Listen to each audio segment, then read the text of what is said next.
Load na ng isa eh. Assalamualaikum warahmatullahi wabarakatuh, kapatid. Masya Allah. Lalo ka. Yan. Ito ay shy na talakayan. Kung may kapiat talakayan si Brother Rashid Indasan, meron naman tayong tea at talakayan. Masya Allah. So, tayo. yung mga gusto, tea. Ay, tsaka pala. Yung mga gustong magtanong, inshallah, nandito si Sheikh Abdul Rashid Angeles, inshallah. At samantalayin natin yung pagkakataon at mahingan natin ng mga kasagutan sa mga katanungang na nanatili sa ating isipan. Si Sheikh Abdul Rashid nga pala ay isa sa ating mga ulama sa Pilipinas na nakapagtapos sa Jamaatul Imam University at nakapagtapos ng Sharia. So alhamdulillah, kung hindi man natin masagot ngayon ng live, pwede ho nating masagot sa mga comment, inshallah. Inshallah, ipunin nyo na yung mga tanong ninyo at inshallah masagot, inshallah. Ano yan? Share muna kami. Nagkita ba yung mga tanong nila dyan? Nag-appear? Mag-a-appeal dyan mamaya inshallah pag may nag-comment. Bismillah. Pero hindi magkikita agad. Hindi pa kasi wala pang nanonood. So, Sheikh, bakit nga ba sa dinami-dami na nag-embrace ng Islam dito sa Saudi Arabia, bibihira tayo nakakakita ng nagsasala sa masjid? Alam nyo kasi, isa sa pagsubok ng Allah sa atin yan. Pero tandaan natin, ang pinakamataas na biyaya ng Allah sa atin ay Islam. Pinakamataas. Wala na pong mas mataas dyan.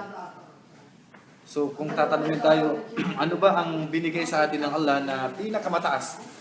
Kasi maraming binigay sa atin na biyaya. Nandiyan yung asawa, nandiyan yung sasakyan, nandiyan yung pera, kayamanan.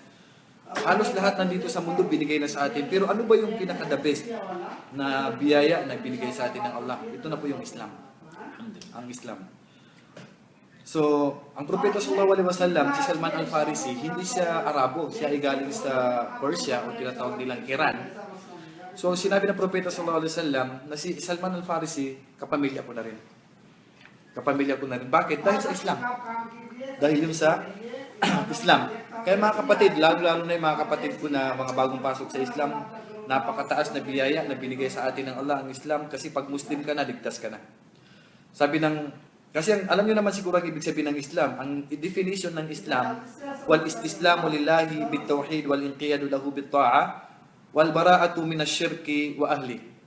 Ang ibig sabihin ng Islam ay pagsuko sa Allah subhanahu wa ta'ala, pagsamba sa kanyang kaisahan, at pagsunod sa lahat ng kanyang batas, at paglayo mo sa lahat ng gumagawa ng shirk at nagtatambal, at ang kanilang mga sinasamba. So bakit natin nasabi na ito ang pinakamataas na antas? Kasi, tingnan niyo mga kapatid, kahit gaano pa kalaki ang kasalanan mo, kasi pag sinabing Muslim ka, hindi ka nagtatambal. Kasi pag nagtambal ka, sumamba ka maliban sa Diyos, maliban sa Allah, hindi ka Muslim. Ayon sa Hadith al-Qudsi, ito ang pinakamaganda, sabi ng Propeta sallallahu alaihi wasallam. Sinabi ng Allah, kasi pag sinabing Hadith al-Qudsi mga kapatid, ay hadith na sinabi ng Propeta pero ang kahulugan ay galing sa Allah. Ang Propeta lang ang nagparating sa atin, pero ang nagsabi doon ay ang Allah. Hindi lang siya natawag ng Quran. Sabi ng Propeta, at sinabi ng Allah, Ya Bani Adam, law ataytani bi qurabil ardi khataya, thumma laqitani la tusyrik bi shay'a, la ataytuka bi qurabiha magfira. O angkan ni Adan. Sino yung angkan ni Adan? Lahat tayo. Hanggat sa magunawang mundo. Lahat tayo nanggaling kay Adan. Kullukum min Adam, wa Adamu min turab. Lahat tayo nanggaling kay Adan. At si Adan alayhis salam ay galing sa putik o lupa. O angkan ni Adan. Kapag ikaw sabi ng Allah ay namatay at lahat ng kasalanan ay nagawa mo na at napuno mo ng kasalanan ng mundo at humarap ka sa akin, sabi ng Allah, pero ang isa lang ang kasalanan na hindi mo nagawa, ang nagtambal sa akin. Ibig sabihin Islam. Islam ka. Namatay kang Muslim. La ataytuka bi qurabiha magfira. Bibigyan kita ng kapatawaran ng kasing laki ng kasalanan. Yan yung suratul Araf. Pero Sheikh, sandali lang, harangin kita. Yun nga yung natin, yung pagyakap sa Islam, halimbawa, o may mga kapatid tayo na nanatili sa Islam, na hindi na bago ang kanilang pananampalataya, yung hindi nagsasala sa masjid. Tungkol naman mga kapatid sa mga hindi nagsasala, nagkaroon po ng dalawang opinyon ng mga ulama natin dyan. Kasi marami po tayo mga kapatid, born Muslim, bagong pasok sa Islam. Yung born Muslim nga, hindi na nagsasala, sasabihin niya, ako ay Muslim na. Pero pag tinawag mong kafir, hindi niya matatanggap. Ito mga kapatid, nahati sa dalawa. Ayon sa ibang mga ulama, ito po ay fatwa na rin nila Sheikh bin Baz, nila Sheikh Uthaymin, na ang taong hindi nagsasala ay kafir. Ang taong hindi nagsasala ay kafir. Ibig sabihin mga kapatid, pag sinabing kafir, sabi nila Sheikh Uthaymin at ni Sheikh bin Baz, na kapag ito ang sabi ni Sheikh bin Baz, makaiwan ka lang ng isang sala, asar. Isang sala lang, kafir ka na. Hindi ka na pwedeng ikasal sa Muslim, hindi ka na pwedeng salahan sa masjid, hindi ka na pwedeng ilibing sa libingan ng mga Muslim. Yan ang pananaw ni Sheikh bin Baz. Anong dalil niya? Al-ahdu alladhi bainana wa bainahum as-salah faman tarakaha faqad kafar. Ang pagitan natin sa kanilang mga hindi Muslim at tayo mga Muslim ay ang sala. Ang sino mang mag-iwan dito, faqad kafar. Ang kufr dito, sabi ni Sheikh bin Baz, yung kufrun akbar. Kufrun akbar. Yan ang pananaw ni Sheikh bin Baz. Pero ayon kay Sheikh Uthaymin, sabi niya, kung hindi naman niya sinasadya, hindi naman patuloy, kasi dalawang uri nag-iwan ng sala. Mayroong nag-iwan na Sinadya. tahawunan o takasulan. Kumbaga, dahil sa katamaran. Dahil sa katamaran. Sabi nila, hindi pa naman matatawag na kafir yung katamaran. Pero, yung iniwan niya ang sala, na naniniwala na ang sala ay hindi obligado, yun yung kafir. Sabi niya, yung sala, hindi naman obligado yan. So, ang mga sahaba, wala daw silang nakikita na iiwan mo ay kufr, pag iniwan mo ay magiging kafir, kasabi ng mga sahaba, maliban sa sala. Maliban sa sala lang ang nakikita nilang kafir na nagtaong nag-iwan dito. Kaya mga kapatid, ganun pa man, nagkaiba-ibang mga opinion ng mga ulama natin. Alam natin mga kapatid na pagpasok mo sa Islam, susunod yung sala. Kaya ang tanda, pagitan natin, kasi may mga kung tayo palatandaan ang sala. Ang propeta sallallahu alaihi wasallam sa araw ng pag-uukom, mamamagitan siya sa kanyang umma. Ano ang tanda na matutulungan ng propeta ang kanyang umma? Yung sala. Kasi pag hindi ka nagsasala, hindi ka nawudo. So kaya nga siya yung kaidul gurril mahajjalin. Kasi kumbaga sa kabayo, ang tanda ng kanyang umma, mayroong puti dito sa noo. So anong puti na noo? Yung wudu, kasi magkakaroon ng liwanag. Kung wala kang wudu, hindi ka nagsasala, paano malalaman ng propeta ang umma ka niya? Paano kanya tutulungan sa kabilang buhay, makasalanan ka? Dahil ang propeta sallallahu alaihi wasallam, sa araw na pag-uukom, tingnan ninyo, pupunta tayo kay Adan, hindi na tayo tutulungan. Ya Adan, tulungan mo kami, sabi ni Adan, paano ko tutulungan? Sinuway ko nga Allah, kinain ko yung bunga. Tapos pupunta tayo kay Abraham. Sabi ni Abraham, nagsinungaling ako, sinabi kong yung rebulto ay, ang pumatay ay yung, ang nagsira ay yung malaking rebulto. Pupunta tayo kay Moses, ganun din ang sasagot ni Moses. Pupunta tayo kay Jesus, ganun din, hindi rin tayo tutulungan. Lahat sila magtuturuan. Hanggang sasabihin ni Musa, ay ni Isa alayhis salam, ni Jesus, pumunta kayo kay Muhammad. Ang huling-huling pupunta natin si Muhammad, tapos si Muhammad magpapatira pa. Pag siya ay nagpatira pa na, sabi ng Allah, Irfa, Ishfa, Tushaffa. At mamagitan ka na, at makukuha mo ng sinong matutulungan mo. Yun sa araw na pag-hukom yun. Ngayon, ang propeta, titingnan niya ngayon, sino yung mga umman niya. Anong palatandaan mo ngayon na umma ka ng propeta kung hindi ka naman nagsasala? So, kailangan magsal tayo dito sa mundo dahil sa kabilang buhay. Ito ang unang-unang itatanong sa atin. Kaya mga kapatid ko, mga board Muslim, at yung bagong pasok sa Islam, ligtas ka na ba pag ikaw ay nag-Muslim na? Hindi pa masabing ligtas ka na. Hindi ka nga nagsasal. Huwag mong sabihin, ligtas ka na kasi Muslim ka. Sabihin, ako Muslim na, sapat na bang sabihin mo Muslim? Yung mga Kristiyano, pwede rin sabihin Muslim. Malay mo bang Muslim siya o hindi? Hindi naman nagsasala. So, yan ang pinakamalaking palatandaan na ikaw ay Muslim, ay ang sala. MashaAllah. Jazakallah khair, Sheikh. So, mga kapatid ko sa pananampalatayang Islam, itayo natin ang sala. Kasi unang-una, sinabi rin ng Propeta Muhammad sallallahu alaihi wasallam, bainal abdi wal kufri wasyirk, tarkas sala. Diba? So napakalinaw na ang pagitan ng mananampalataya at hindi mananampalataya na sinabi ng Propeta Muhammad sallallahu alaihi wasallam, yung pagdarasal. So kapag hindi ka nagdarasal, hindi mo maiisip, kung halimbawa nasa isang lugar ka na maraming tao at dumating ang oras ng sala, hindi mo malalaman kung Muslim ang isang tao kung hindi nagsasala kasi humahalo siya sa mga hindi Muslim. So malalaman mo na Muslim ang isang tao na kapatid mo sa pananampalataya kapag siya ay umaalis dito at siya pumupunta sa masjid upang magsala. So, sa bagay na ito, nakikilala natin ang ating mga kapatid sa pananampalataya at nabibigyan din natin ng payo at nakapagtatanong pa tayo. Actually, walang rason ng tao. Walang rason ng tao sasabihin niyang walang masjid, Sahih. Hindi niya pwedeng irason na walang lugar mapagsalat. Alam niyo mga kapatid, ang propeta sallallahu alaihi wasallam, sinabi niya, "Waju'ilat lil ardu masjidan wa tahura." Waju'ilat lil ardu masjidan wa tahura. At ginawa sa akin ng Allah ang lupa. Itong lupa, nakita niyo naman lahat ng mundo lupa niya. Pati nga dagat may lupa rin. Sahih. Ginawa ng Allah subhanahu wa ta'ala sa akin, sabi ng Muhammad, propeta Muhammad sallallahu alaihi wasallam, ang lupa na masjid. Kung wala kang masjid, bakit? Hindi ka ba pwede magsalat dyan sa lupa niya? Wala ka bang kwarto, wala bang lupa dyan na bakante na doon ka magsasagawa ng sal? Walang tubig. Meron din tayammum. Paano magtayammum mga kapatid? Napakadali, turuan ko kayo. Pag walang tubig, wala ka ng pangudo, hindi mo pwedeng sabihin, hindi ako makapagsala kasi walang tubig. Pag tayammum mga kapatid, katumbas niya, para ka na rin naligo, para ka na rin nagudo. Simple lang. Ipalo mo na yung kamay mo isang beses sa lupa. Sa dingding. Lahat ng may alikabok, palo mo ng isang beses. Tapos, kung may alikabok, ganyan mo. Pagkunti. Pagpag mo ng konti, tapos ihaplos mo sa mukha mo, isang beses lang. Isang beses lang. Tapos, dito sa kanan, isang beses lang, hanggang dito lang sa pulso. Then sa kaliwa, isang beses. Ganun lang kadali. Yung pagbismila doon, soon na lang yun. Ganun lang kadali. Pwede ka na magsala. Meron pa isa, Sheikh. Yung mga taong ayaw nang yakapin ng Islam din. Ito naman para sa mga Hindi Muslim. nagdadalawang isip na Nagdadalawang yakapin ng Islam. Sabi nila, ayokong mag-Muslim kasi, di ba, Sheikh Ahmad, na-experience natin ito sa ating da'wa. Even though na siya ay pumasok na sa Islam, nagbalik Islam siya na wala pang iman, madalas nila ikatwiran, pagod ako sa trabaho ko bro, hindi ko magagampanan ng pagiging Muslim ko dahil mahirap bumangon sa madaling araw, magsala. Sabi niya, wala akong oras. Paano yung saktong pagkakaano doon, Sheikh Ahmad? Walang oras, di ba? Wala akong oras dyan eh. Di ba? Actually, yung bagay na ito mga kapatid ay hindi mo pwede maging rason. Ilan ba yung isang araw natin, 24 hours, 24 oras mga kapatid? Ilang oras ka nagpe-Facebook? Siguro mga 1 hour ka nagpe-Facebook pero hindi ka naantok. Ilang oras kang nagbabasketball? Ilang oras kang nagkakamtukam sa kausap mo? Pero pag sa Allah, sa Panginoon mo, hindi mo kaya bigyan 15 to 15 minutes. Kaya tinanong yung mga ulama natin. Ito ay pangkalahatan, mga bagong pasok sa Islam at yung mga matagal ng Muslim. Pwede bang pagsamahin ang dalawang sala? Duhur at Asar, jam'an. Pwede bang pagsamahin ang dalawang sala?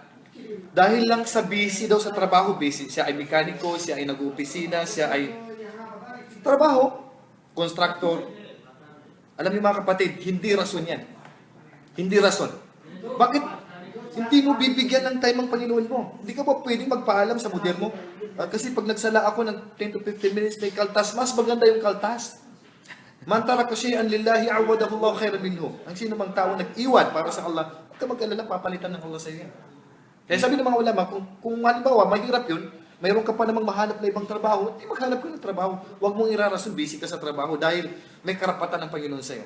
Eh kung lahat ng pera nakuha mo sa mundo, magliligtas ba sa'yo sa kabilang buhay? Hindi magliligtas sa'yo. Actually, i-share ko lang para magkaroon naman ng kunting inspirasyon yung mga kapatid natin na lalo na sa mga bagong yakap. Actually, mga kapatid, nung ako yumakap sa Islam, sa kumpanya ko, natanggal pa ako sa trabaho. Kasi nagpatubo ako ng balbas, nagalit yung aking manager.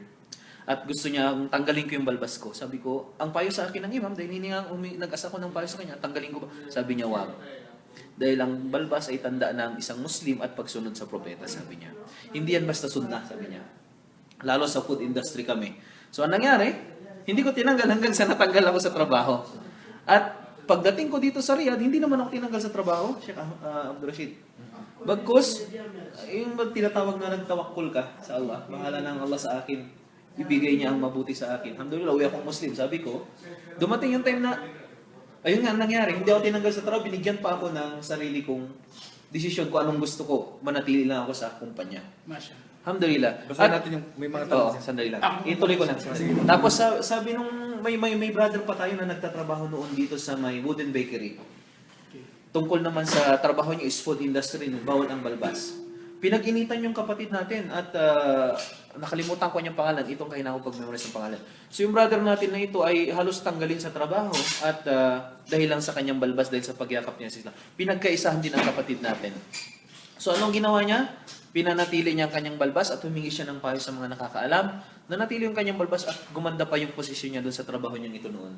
Alhamdulillah, kung nasa man yung brother na ito, sana magparamdam ka. So, Sheikh Ahmad, may karagdagan. May tanong, may may tanong. sasabihin? May tanong So, sa live. babasahin natin yung mga comment. Mashallah, mashallah. Kapatid Yan na, natin, yan na. alhamdulillah. Allahu Akbar. May comment si Azib Alaska. Sabi niya, Assalamualaikum. Si Kuya Palin, busy sa chat. Si Kuya Tapos Ahmad, na nga. si Kuya Ahmad, busy sa CP. Lawak ba? Pero may tanong yata dyan. Okay, so ito pa, no? Si Brother Abdurrahman La Rosa. Sabi niya, Mashallah. Assalamualaikum. Isang malaking tulong po ito. Live discussion sa amin para sa mga karagdagang kaalaman at sa iba pa na manonood. Allahu Akbar. Jazakallah khair. Ito naman si Baybon. Baybon. Ryan. Ryan. Assalamualaikum. Tanong ko lang po, paano yung babae na nagbalik Islam Lang. o nagbalik Islam lang para makasal doon sa lalaking Moro? Aha. After po, hindi naman naghihijab at hindi nagsasala. Shukran po. Shukran po. Okay. Tungkol po sa bagay na ito mga kapatid, walang problema kung ang babae ang magbabalik Islam dahil tayo mga lalaki mga kapatid, pinahintulutan nga sa atin ng batas ng Islam na mag-asawa ng dalawa yung Ahlul Kitab, yung Kristiyano at saka Hudyo. Kristiyano at saka Hudyo. Yan, nagbalik Islam pa yan. Nagbalik Islam. Kung hindi, kahit na nga hindi nag-Muslim yan, pwede mo pakasalan. Sahih. How much more pag siya ay nag-Muslim? Kaya ang payo ko doon sa mag-aasawa ng balik Islam, i-grab mo yung oportunidad dahil kapag yung tao na yun, ang intensyon niya para lang makasal, i-grab mo yung opportunity na siya ay maituwid. Dahil kung ikaw ang naging daan, para yung babae na yan, na ang intensyon lang sana niya ay magmumuslim lang para sa iyo, i-grab mo yung oportunidad na maturuan mo siya dahil kung siya ay naigabay mo, lahat ng ginagawa niya mabuti mapupunta sa iyo sa libingan mo. Lahat ng gantimpala, magiging alkansya mo yan. Allahu Akbar. Oo. Kaya ngayong tanong mo kapatid, napaganda. Kung yung hindi nga Muslim, pwede mo pakasalan yung Kristiyano eh. Basta importante, Nag-Muslim. hindi kahit hindi pa siya nag-Muslim. Kahit hindi pa siya Muslim, pinahintulutan sa atin. Oh, hindi. Pinahintulutan sa... Yung minimin ng brother. Kaya nga, pinahintulutan sa atin. Paano pa kaya pag nag-Muslim siya? Yun. Tungkol naman sa puso, mga kapatid, kasi minsan may tanong, kung lalaki mag-Muslim, kasi hindi pwede sa babae na mag-asawa, ng Christian. ng Muslim na babae, mag-asawa ng hindi Muslim. Sa condition, mag-Muslim sila. Sabi ni Umar bin Khattab, nahnu natawalla bis-sarair aw nahnu nahkum bi-ad-dawahir wallahu yatawalla as-sarair. Kami, sabi ni Umar bin Khattab, maghahatol lang kami sa nakikita namin. Yung puso, hayaan na natin Allah bahala dyan. Kung mag-Muslim dahil sa babae, mag-Muslim dahil sa pera, tanggapin natin. Dahil hindi naman sa atin ang Islam eh. Hindi naman ito iglesia na pwede kang Ibig tanggihan. sabihin, hindi natin pwedeng bigyan ng batas na. Hindi natin pwedeng sabihin na huwag kang Muslim kasi yan ang intention mo. Tatanggapin natin. Okay. So, hindi ko mo ibig sabihin nag-Muslim, pagkatapos dahil sa hindi nag-hijab at hindi nagsasala, ititiwalag mo. Hindi.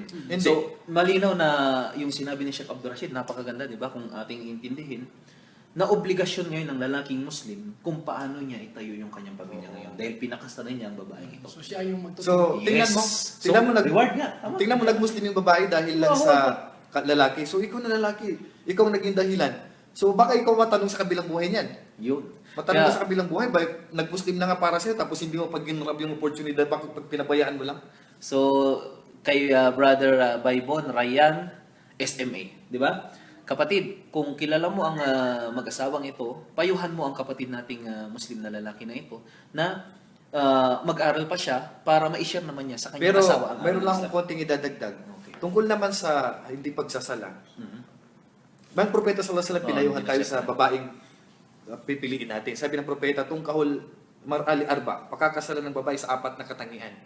Limaliha, wa jamaliha, wa linasabiha, wa lidiniha. Sa kayamanan, sa kagandahan niya, sa malaking angkan, malaking pamilya, at ang kanyang relihiyon. Ganun pa man mga kapatid, kung tayo ay gusto natin mailigtas ang sarili natin sa kabilang buhay, isipin natin naman na mas piliin pa rin natin yung religious. Kaya sabi ng propeta, pagpapildatid din, taribat yadat. Piliin mo pa rin yung religyosa. Dahil hindi ka mapapahamak. Bakit? Kasi pag pinili mo lang kapatid yung hindi naman nagsasala, maganda, mapapahamak ka. Sino bang kasama ng anak mo, araw-araw? Yung asawa mo.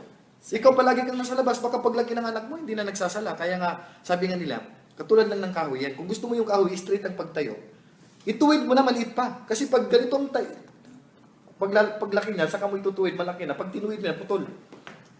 So hindi mo kayang ituwid. Kaya ituwid mo pa yung bata habang maliit pa. Paano itutuwid yung bata? Sabi ng mga ulama. Sabi nila, turuan na lang pag maliit pa. Mali yun.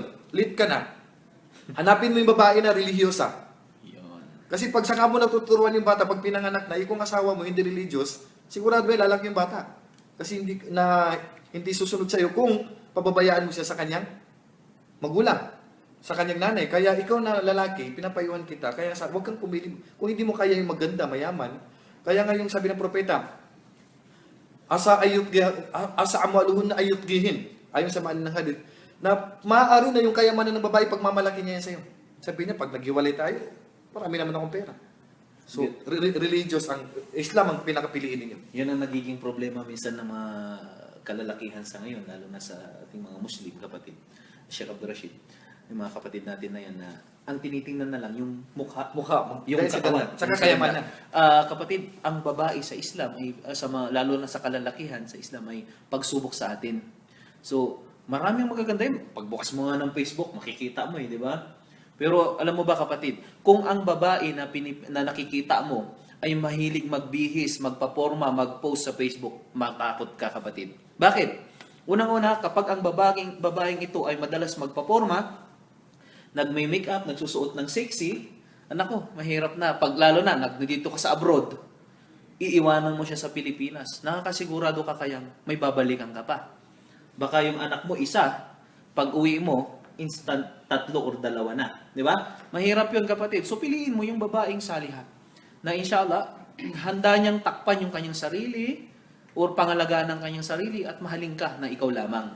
Kaya nga may sinabi ang propeta, itong mundo sabi niya, ay may palamuti. Walang halaga ang mundo, pero may palamuti ang mundo, nagpapaganda. Ano sinabi ng propeta sallallahu alaihi wasallam? Wa khairu mata'iha al-mar'atu salihah. Ang pinakapaganda, alam niyo bang, kumbaga sa bahay, yung dekorasyon. Yung mundo may dekorasyon din pala. May palamuti. At ang pinakamagandang palamuti nito, ang babaeng mananampalataya. Ang babaeng mananampalataya. At may nagtanong sa mga sahaba, Ya Rasulullah, ano ba yung tanda ng babaeng mananampalataya? Ano bang tanda ng babaeng mananampalataya? Alam mo, yung babae na mananampalataya, sabi niya, "Faida nadarta ilayha sarratka." Kapag tinitigan mo siya, ikaw na asawa, pag tinitigan mo siya, masaya ka, hindi yung naiinis ka kasi dugyot. Hindi man lang naligo eh. Dugyot, ano yung dugyot? Yung pan, hindi naliligo. Gusto mo paluin ng kaldero?